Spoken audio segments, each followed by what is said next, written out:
大家好，歡迎收睇本期視頻。2026年3月中旬，香港廉政公署展開專項執法行動，一舉拘捕6名涉嫌串謀詐騙銀行貸款嘅涉案人員。其中，香港資深傳媒人、網絡節目主持人潘小文落網，迅速引發咗香港娛樂圈同埋全社會嘅廣泛熱議。該案涉及疫情期間利用虛假資料騙取高達600萬港元政府擔保特惠貸款，性質惡劣，涉案金額較大，觸犯香港法律紅線。另一方面，潘小文早年同 TVB 知名女星陳致堯同性緋聞被再度翻出，呢一段塵封20年嘅娛樂舊聞伴隨住呢一次法律風波重回公眾視野，令到呢一起金融犯罪案件嘅輿論熱度持續攀升。截至目前，廉政公署已完成初步調查取證，案件正進一步偵辦中。潘小文等涉案人員面臨法律嘅嚴厲追責。據香港廉政公署官方通報同埋多家權威港媒嘅核實，呢一次潘小文涉案被捕源於新冠疫情期間一起銀行貸款詐騙案。整個案件脈絡清晰，執法行動精準高效。2020至2022年香港疫情防控關鍵時期，香港特區政府推出100%擔保特惠貸款計劃，旨在助力本地中小企業渡過經營難關，緩解資金周轉壓力，降低疫情對實體經濟嘅衝擊。該貸款計劃係由政府提供全額擔保，審批流程相對便捷，所以就被個別嘅不法分子盯上，試圖通過偽造資料、鑽空政策空子，騙取巨額資金。經查，涉案嘅一家外科口罩製造商喺申請上述特惠貸款嘅時候，涉嫌偽造虛假經營資料，包括虛構大額銷售訂單、虛報員工薪資支出、偽造財務報表同埋交易憑證等，刻意誇大企業經營規模同埋資金需求，以此向合作銀行提交虛假貸款申請材料，最終成功騙取600萬港元貸款。廉政公署經長期線索摸排、固定證據，查明該起詐騙案為團夥作案，涉及公司董事、核心員工等多名人員。潘小文作為涉案公司相關關聯人員，參與咗呢一次虛假貸款申請嘅相關環節，涉嫌串謀詐騙罪名。2026年3月中旬，潘小文結束境外私人旅遊，搭乘航班抵達香港國際機場，啱啱完成入境手續，未拎到託運行李，就被早已報控等候嘅廉政公署執法人員當場拘捕。成個拘捕過程迅速有序，未引發現場混亂。隨後，執法人員依法攜帶搜查令，陪同潘小文前往其位於香港中區嘅高層住所進行全面搜查。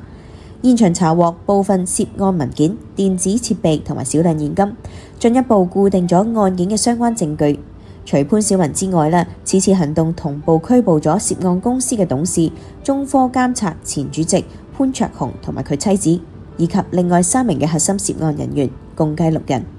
所有涉案人員均被帶往廉政公署總部接受進一步嘅審訊。案件偵辦工作全面展開。公開資料顯示，潘小文同埋案件嘅核心人物潘焯鴻淵源頗深，早年曾經擔任其助手，協助處理相關嘅事務。雙方曾經有過密切嘅工作交往。後期雖然因為勞資糾紛對簿公堂，潘小文成功追討欠薪，甚至一度因為誹謗糾紛，令到潘焯鴻被判為藐視法庭，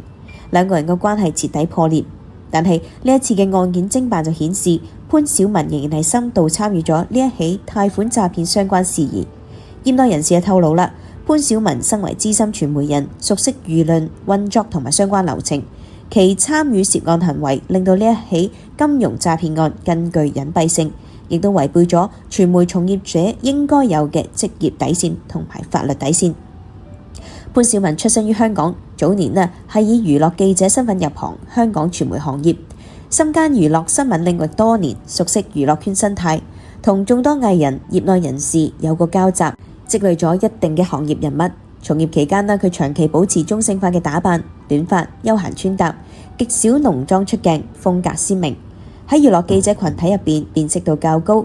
憑藉住對娛樂行業嘅了解，佢後續轉型電台同埋網台主持，先後喺香港 D100 電台、香港人網等平台擔任節目主持，聚焦娛樂八卦、行業熱點話題，風格幽默細膩，收穫咗一批固定嘅聽眾。隨住新媒體行業嘅興起啦，潘小文就順勢轉型為網絡 KOL， 打造個人 IP， 自製並主持網絡娛樂節目《娛樂小奶媽》。該節目主打娛樂圈內幕爆料、藝人動態解讀、熱點事件點評，內容輕鬆接地氣，貼合網友嘅喜好。喺香港本地網絡平台收穫咗唔錯嘅點擊率同埋關注度嘅，成為咗小有名氣嘅網絡傳媒人。相較於傳統媒體嘅時代轉型後嘅潘小文曝光度進一步提升，頻繁活躍喺網絡同埋輿論場時常針對娛樂事件發表觀點，一度成為咗網友關注嘅娛樂類博主。但係縱觀其職業生涯潘小文始終係未能擺脫早年緋聞帶嚟嘅標籤影響。相較於其傳媒工作嘅成績，大眾對佢嘅印象更深嘅係2005年同 TVB 花旦陳自瑤嘅同性緋聞。此次因為涉嫌騙貸被捕，唔單止令到其多年經營嘅傳媒人形象徹底崩塌，更加令到佢深陷法律危機，面臨刑事指控。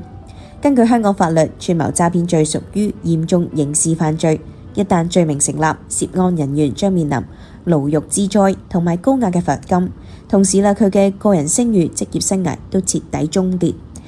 潘小文被捕嘅消息曝光之後，迅速登上咗香港嘅各大娛樂版同埋社會版頭條。相較於金融犯罪嘅本身，公眾同埋媒體更加熱衷於討論佢同陳自瑤近20年前嘅同性緋聞。呢一段當年轟動全港嘅娛樂舊聞，事隔當年再度成為輿論嘅焦點，亦都身處事業上升期嘅陳自瑤被動捲入輿論嘅漩渦。時間回溯到去2005年，彼時陳自瑤尚未結婚，係 TVB 力捧嘅新生代花旦。憑借住靚麗嘅外形同埋不俗嘅演技，收穫咗眾多嘅粉絲。個人感情生活備受媒體關注，而潘小文當時仲係娛樂記者，因為工作嘅關係同陳自瑤相識，兩個人嘅往來就逐漸密切啦。當年嘅香港知名娛樂雜誌《東周刊》獨家拍到，兩個人一同前往香港深水灣沙灘漫步，全程舉止親密，手拖手沿海灘散步，毫無避諱。傍晚嘅時分兩個人更加喺沙灘樓梯角落依偎談心，距離極近，情到濃時被影到攬頸激吻，畫面清晰，瞬間引爆香港娛樂圈。喺2005年香港社會環境下，同性緋聞仍然係屬於敏感話題，更何況係當事人係當紅女星陳自瑤。消息一經曝光即刻就登頂娛樂頭條，引發全城嘅熱議。媒體爭相報導兩個人嘅親密關係。潘小文嘅中性化打扮更加係令到呢一段緋聞嘅可信度被外界不斷放大。面對鋪天蓋地嘅輿論質疑，陳自瑤第一時間公開否認呢一段同性戀情，稱兩個人淨係關係要好嘅朋友。親密舉動係好友之間自然嘅互動，並唔係外界猜測嘅戀人關係。同時表示唔會過多回應緋聞，希望外界尊重隱私。緋聞發酵之後，為咗避免輿論持續影響事業，陳自瑤同埋潘小文徹底斷絕來往。此後近20年嚟兩個人再冇公開同框或者互動，形同陌路。2011年陳自瑤同香港演員王浩信結婚，次年誕下女兒，組建家庭。呢段同性緋聞一度被大眾淡忘，但係婚後多年，陳自瑤同埋王浩信嘅婚姻屢傳危機。兩個人長期異地分居，社交平台零互動，公開場合唔同框，婚姻狀態被外界形容為名存實亡。儘管多次傳出離婚消息，雙方始終係未正式官宣嘅。陳自瑤都係極少回應婚姻相關嘅話題。近年嚟陳自瑤事業迎嚟第二春，憑借住 TVB 劇集《婚後事》首次擔任女主角，演技獲得業內同埋觀眾嘅認可。後續又拓展咗直播帶貨、商業演出、線下見面會等多領域發展。2026年嘅3月，仲喺廣州成功舉辦個人音樂見面會，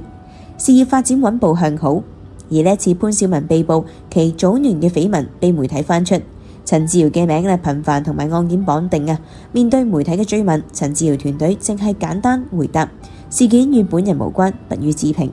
拒絕進一步嘅回應，力求避開輿論風波，專注個人事業。